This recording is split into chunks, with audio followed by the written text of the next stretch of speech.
कि पूरा पाकिस्तान में कोई और सियासतदान नहीं है जितना गिलगित बल्तिस्तान का मैंने देखा है। जितने डिस्ट्रिक्ट्स में, जितने तहसीलों में मैं खुद पहुंचा हूं, मैं चैलेंज करता हूं, और वो इसलिए कि जो हमारा ताल्लुक है, जो हमारा रिश्ता है, वो सिर्फ एक सियासी रिश्ता नहीं है। हमारा नस्लों का साथ है, नस्लों का साथ है। गिलगित बल्तिस्तान को हक भी देंगे, नाम भी देंगे। इस्लामाबाद को तस्लीम करना होगा कि जीबी के मसाइल का हल वहाँ के अवाम ही हैं। कुछ सियासी जमातों का ख्याल है कि अमीरों को अमीरतर बनाना ही माशी तरक्की है। चेयरमैन पीपल्स पार्टी बिलावल भुट्टो का गिलगित बल्तिस्तान में जलसे से खिताब, कहा कि ज़्यादा से ज़्यादा लोगों को रोज़गार फराहम करने के लिए ख्वाहिशमंद हैं। हमारी कोशिश है कि 18वीं तरमीम के बाद जो इख्तियार दूसरे सूबों को मिले वो गिलगित बल्तिस्तान को भी मिलें। साजिशें करने वाली जमातें नाकाम हो गई। सिंध का मवाजना किसी सूबे से नहीं, दुनिया से है। शहीद जुल्फ़िकार अली भुट्टो ने पाकिस्तान को एटमी ताकत बनाया। दुआ है कि फील्ड मार्शल की कोशिशें कामयाब हों और खित्ते में अमन कायम हो।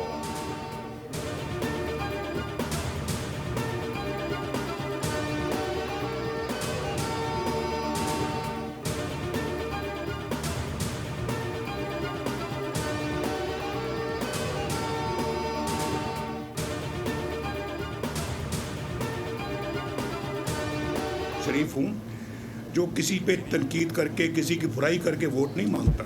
हम अपनी कारकर्दगी की बिना पे वोट मांगते हैं।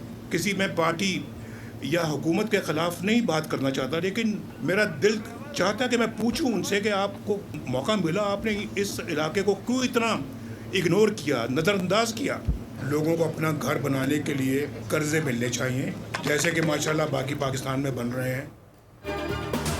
मुझे क्यों निकाला? आप लोगों को पूछना चाहिए था। हमें काम करने का मौका दिया जाता तो गिलगित बल्तिस्तान के मसाइल हल हो चुके होते। किसी पर तनकीद करके सियासत नहीं करता, कारकर्दगी पर वोट मांगते हैं। वोट मिले ना मिले, गिलगित बल्तिस्तान में सहूलियात फराहम करूंगा। गिलगित बल्तिस्तान में नून लीग के कायद नवाज शरीफ का अवामी इज्तिमा से खिताब, कहा कि हमने मोटरवे का जाल मुल्क भर में बिछाया, लोड शेडिंग का खात्मा किया। गिलगित और स्कर्दू में पहले 9 घंटे का सफर था, अब 3 घंटे का हो गया। नवाज शरीफ की ज़ेर सदारत जीबी कोर कमेटी का इजलास, अहम उमूर पर बातचीत।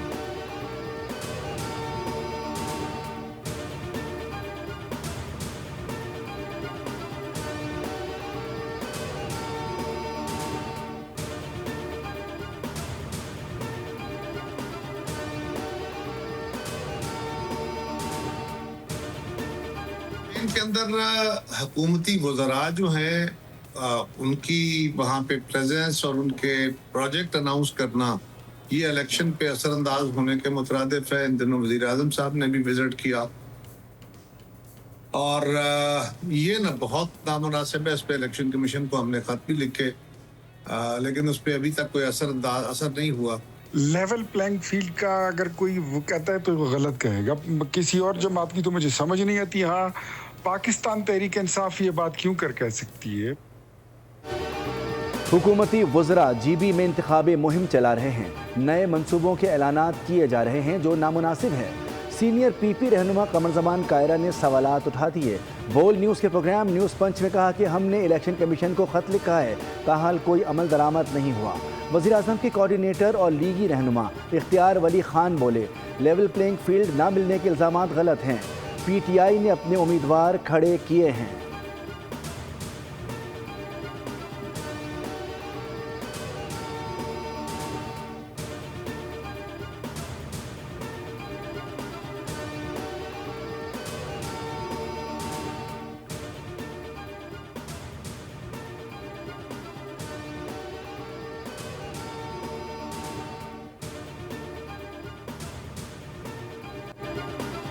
विफाकी बजट 5 की बजाय 10 जून को पेश करने का फैसला। पार्लिमानी ज़राए के मुताबिक बजट इजलास की तरमीम शुदा समरी वज़ीर आज़म को भिजवाने की हिदायत की गई।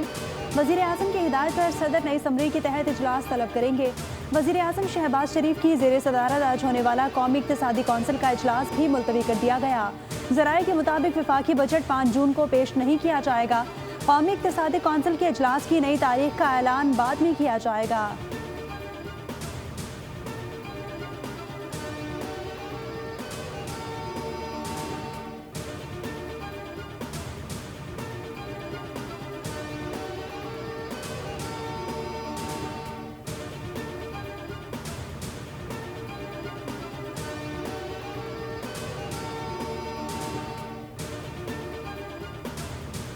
नए माली साल 2026-27 के बजट के लिए अहम माशी अहदाफ मुकर्रर। अगले साल माशी शरह नमो का हदफ 4% तजवीज़।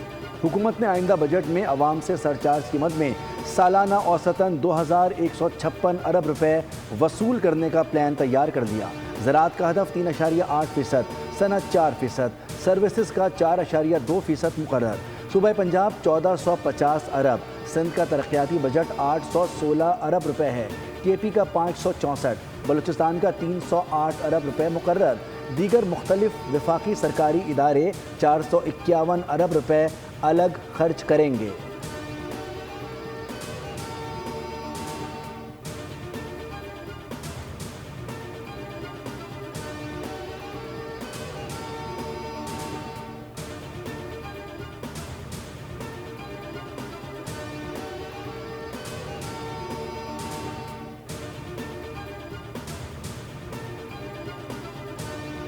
मिडिल क्लास तनख्वाहदार तबके से हुकूमत ने 605 अरब रुपए इनकम टैक्स वसूल किया। ये तबका बुरी तरह पिस रहा है।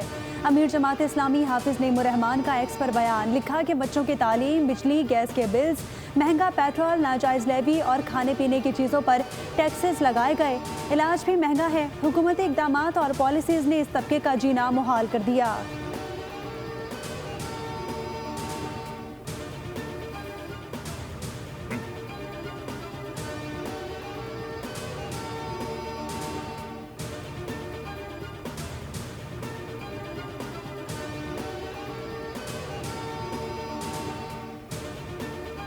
मैं ना होता तो तुम जेल में होते, तुम्हारी खाल बचा रहा हूँ।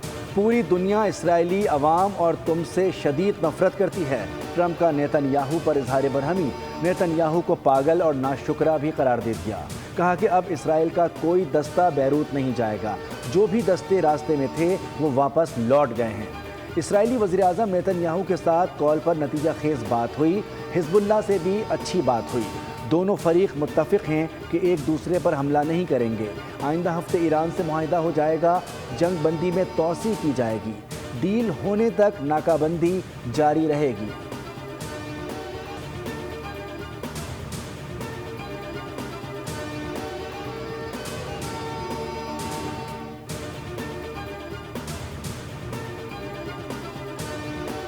ट्रंप के ऐलान के बावजूद इसराइल जहरियत से बाज ना आया। इसराइली फ़ज़ाइया ने जनूबी लबनान के मुख्तलिफ इलाकों पर नए फ़ज़ाई हमले किए। नब्तिया शहर को निशाना बनाया, जबकि बिनते जबील में मुख्तलिफ इलाकों पर भी फ़ज़ाई हमले किए गए। 2 लबनानी फ़ौजी ज़ख्मी हुए। हमलों के बाद मुतासरा इलाकों में कशीदगी। हिजबुल्लाह की जवाबी कार्रवाई। इसराइल के शुमाली इलाके पर रॉकेट दागे।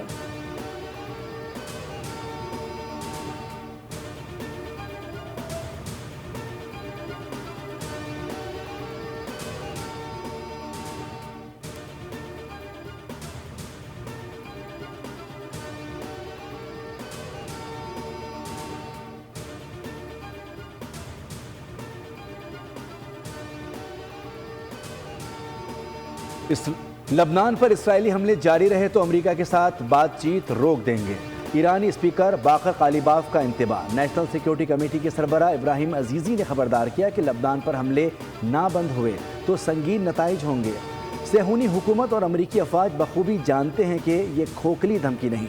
ईरानी फ़ौज जवाब देने के लिए मुकम्मल तौर पर तैयार है।